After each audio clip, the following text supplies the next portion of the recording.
Meus amigos, minhas amigas, meus irmãos, minhas irmãs, boa noite. Recebo o cordial abraço do seu amigo sempre, Jonas Varela. A vocês que acompanham nossos vídeos na internet, no YouTube, acessando Jonas Varela 1 ou varelajonas71@gmail.com. Um grande abraço. Hoje nós faremos a leitura do capítulo 23, em todos os seus 37 versículos do segundo livro dos Reis, da glória à ruína, já na sua oitava parte, fim do reino de Judá.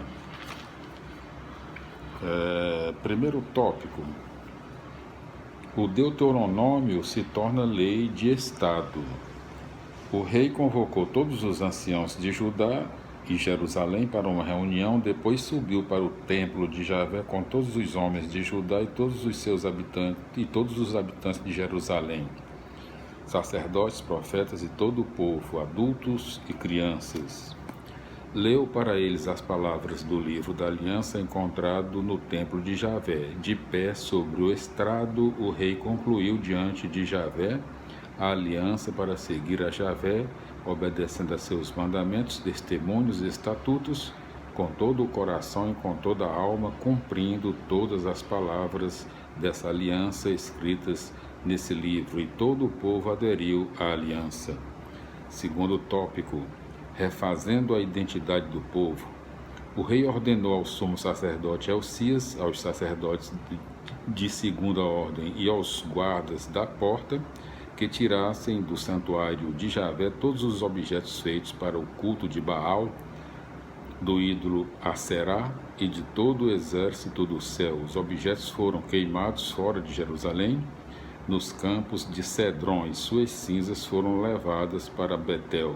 Depois ele destituiu os falsos sacerdotes que os reis de Judá haviam estabelecido para queimar incenso nos lugares altos das cidades de Javé e arredores de Jerusalém. Destituiu também aqueles que queimavam incenso para Baal, para o sol, para a lua, para as constelações e para todo o exército do céu. Retirou do templo de Javé o ídolo Aserá, levando-o para fora de Jerusalém, para o riacho do Cedron. Queimou o ídolo junto ao riacho do Cedron e o reduziu a cinzas, que foram jogadas na vala comum. Destruiu as casas de prostituição sagrada que havia no templo de Javé, onde as mulheres teciam vestes para Aserá. Mandou vir todos os sacerdotes das cidades de Judá e profanou os lugares altos onde esses sacerdotes haviam queimado incenso, desde Gaba até Bersabeia. Destruiu o lugar alto da porta que ficava na entrada da porta de Josué, governador da cidade, à esquerda de quem entra pela porta da cidade. Os sacerdotes dos lugares altos foram proibidos de subir ao altar de Javé em Jerusalém, mas podiam comer os pães sem fermento no meio de seus irmãos. Josias profanou o Tofete, que existia no vale de Ben-Enom, para que ninguém sacrificasse no fogo seu filho ou filha em honra do deus Moloque. Eliminou os cavalos que os reis de Judá haviam instalado em honra do sol na entrada do templo de Javé, perto do aposento do funcionário Natã-Meleque, que ficava nas dependências. Queimou também os carros do sol. O rei destruiu os altares que estavam no terraço do aposento superior de Acaz e que tinham sido construídos pelos reis de Judá, e também os altares que Manassés tinha mandado fazer nos dois pátios do templo de Javé. Retirou-os daí e mandou jogar as cinzas no riacho do Cedron. O rei profanou os lugares altos que ficavam na frente de Jerusalém, ao sul do monte da perdição, lugares que Salomão, rei de Israel, tinha construído em honra de Astarte, abominação dos sidônios, em honra de Camos, abominação dos moabitas, e em honra de Melcom, abominação dos amonitas. Quebrou as estelas, derrubou os postes sagrados e encheu o lugar com ossos humanos. Tópico 3. Procurando reunificar o povo. Josias destruiu também o altar que estava em Betel, lugar alto que Jeroboão, filho de Nabate, havia construído e com o qual havia arrastado Israel ao pecado. Destruiu esse lugar alto, quebrou suas pedras, reduziu-as a pó e queimou o poste sagrado. Josias voltou-se e viu túmulos que estavam na montanha, então mandou recolher os ossos daqueles túmulos e os queimou sobre o altar. Desse modo, profanou o altar, cumprindo a palavra de Javé que o homem de Deus havia anunciado quando Jeroboão, durante a festa, estava junto ao altar. Ao se voltar, Josias levantou os olhos para o túmulo do homem de Deus que havia anunciado essas coisas e perguntou: de quem é esse túmulo? Os homens da cidade responderam: é o túmulo do homem de Deus que veio de Judá e anunciou o que você acaba de fazer com o altar de Betel. Então o rei disse: deixem o homem de Deus em paz, que ninguém toque em seus ossos. Deixaram assim os ossos do homem de Deus em paz, bem como os ossos do profeta que tinha vindo de Samaria. Josias fez desaparecer também todos os templos dos lugares altos que havia na cidade de Samaria. Esses templos tinham sido construídos pelos reis de Israel para irritar a Javé. Josias fez com eles o mesmo que já havia feito em Betel. Josias imolou sobre os altares todos os sacerdotes dos lugares altos que aí se encontravam, e por cima deles queimou os ossos humanos. Depois voltou para Jerusalém.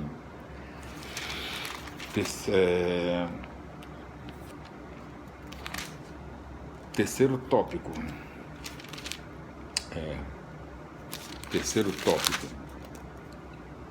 Procurando. Não, isso aqui já li, né? Quarto tópico. Revivendo. Quarto tópico. Revivendo o ideal de uma nova sociedade. O rei ordenou a todo o povo: celebrem a Páscoa em honra de Javé, Deus de vocês, conforme está ordenado neste livro da aliança. Nunca tinha sido celebrada uma Páscoa como essa desde o tempo em que os juízes governavam Israel, nem durante todo o tempo dos reis de Israel e de Judá. Foi somente no ano 18 do rei Josias que tal Páscoa foi celebrada em honra de Javé em Jerusalém. Quinto tópico. Josias, o rei justo. Josias eliminou também os necromantes, os adivinhos, os deuses domésticos, os ídolos e todas as abominações que se viam no país de Judá e em Jerusalém para cumprir as palavras da lei escritas no livro que o sacerdote Elcias encontrou no templo de Javé. Nenhum dos reis anteriores se voltou para Javé como ele se voltou, de todo o coração, de toda a alma e com toda a sua força, conforme a lei de Moisés. Mesmo depois não surgiu outro como ele. Apesar disso, Javé não deixou de lado o furor de sua grande ira que se havia inflamado contra Judá por causa de todas as ofensas com que Manassés o tinha ofendido. Javé disse: também expulsarei Judá para longe da minha presença, da mesma forma que expulsei Israel. Vou rejeitar Jerusalém, esta cidade que eu tinha escolhido, e o templo sobre a qual eu tinha dito: aí estará o meu nome. O resto da história de Josias e o que ele fez, tudo está escrito nos anais dos reis de Judá. No seu tempo, o faraó Necal, rei do Egito, subiu para se encontrar com o rei da Assíria, junto ao rio Eufrates. O rei Josias marchou contra ele, mas na primeira batalha, em Meguido, Necal o matou. Os servos de Josias transportaram seu corpo num carro, o levaram de Meguido para Jerusalém e o enterraram no seu túmulo. Então o povo da terra pegou Joacás, filho de Josias, o ungiu e o colocou no trono em lugar de seu pai. Sexto tópico. Joacás e a dominação egípcia. Joacás tinha 23 anos quando subiu ao trono e reinou 3 meses em Jerusalém. Sua mãe se chamava Amital. Ela era filha de Jeremias e natural de Lébina. Ele fez o que Javé reprova, como haviam feito seus antepassados. O faraó Necal prendeu Joacás em Rebla, no país de Emate, para que ele não reinasse mais em Jerusalém. O faraó impôs ao país um tributo de 3,5 toneladas de prata e 34 quilos de ouro. Colocou no trono Eliaquim, filho de Josias, em substituição a seu pai Josias, mudando o nome dele para Joaquim. Levou Joacás para o Egito, onde ele morreu. Joaquim pagou tributo de prata e ouro ao faraó, mas para pagar a quantia exigida pelo faraó, teve que criar impostos no país, conforme as possibilidades de cada um, exigiu a prata e o ouro necessários para pagar ao faraó Necau. Sétimo tópico, Joaquim e a dominação babilônica. Joaquim tinha 25 anos quando subiu ao trono e reinou 11 anos em Jerusalém. Sua mãe se chamava Zebida. Ela era filha de Fadaías e natural de Ruma. Joaquim fez o que Javé reprova, como haviam feito seus antepassados.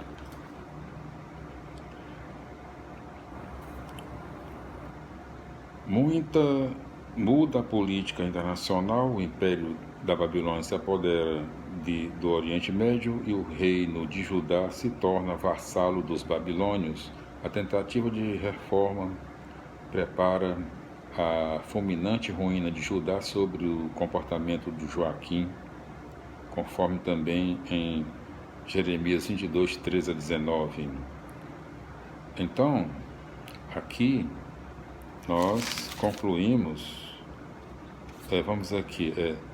o Deuteronômio, aqui chamado Livro da Aliança, é solenemente proclamado e acolhido de catequese dos levitas até se transformar agora em lei de Estado. Influenciado pelo Deuteronômio, Josias procura, começando pela tribo de Judá, refontizar a identidade já à vista do povo, a fim de o libertar das influências religiosas e culturais do povo estrangeiro, cananeus, assírios, fenícios, egípcios, moabitas, amonitas. Não se trata de recusar o valor dos estrangeiros, mas de possibilitar o florescimento dos valores nativos, frequentemente abafados e até mesmo destruídos por influências estrangeiras. A reforma atinge as tribos do norte, outrora reino de Israel, e é muito mais implacável, porque pretende destruir tudo o que poderia impedir a unificação do povo. O episódio do túmulo do profeta se refere a 1 Reis 13. Sobre a festa da Páscoa, desse modo, Josias recupera uma importante tradição do povo camponês, liga à libertação e ao ideal de uma sociedade livre e fraterna. Josias é o único rei que recebe elogio incondicional do autor bíblico, porque procurou eliminar a opressão e corrupção e reunificar o povo em torno do projeto de Javé. Com a morte de Josias, a reforma político-religiosa é completamente interrompida por breve espaço de tempo. O país fica sob o domínio do Egito. Como sempre, a maior vítima é o povo, que deve pagar tributos aos dominantes, ao dominador. A paz do Senhor, meus irmãos. Voltaremos no próximo vídeo com mais leitura da Bíblia Sagrada no Antigo Testamento. A paz do Senhor, glória a Deus, aleluia, amém. Felicidades.